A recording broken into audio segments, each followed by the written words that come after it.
Hey guys, it's Tiffany from supereasymath.com. Today's math problem of the day says, write this number using scientific notation. Well, when I'm dealing with scientific notation, I know that I need a number, a decimal, and then another number, at least one on the right side of the decimal.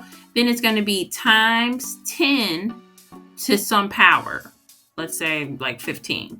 Well, in this case, the decimal that I'm given is not in the format of having only one digit to the left side of the decimal and then everything else on the right.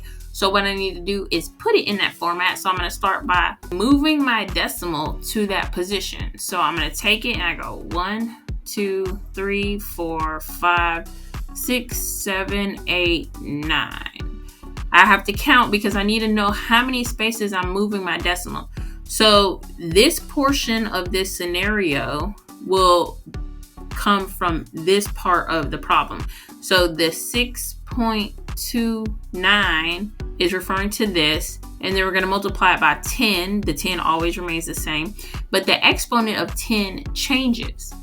You're going to make the exponent of 10 however many spaces you move the decimal. That's what the exponent becomes. And in this case, I moved it 9 spaces. And then the last thing you want to consider is the fact that sometimes that exponent needs to be negative and sometimes the exponent needs to be positive.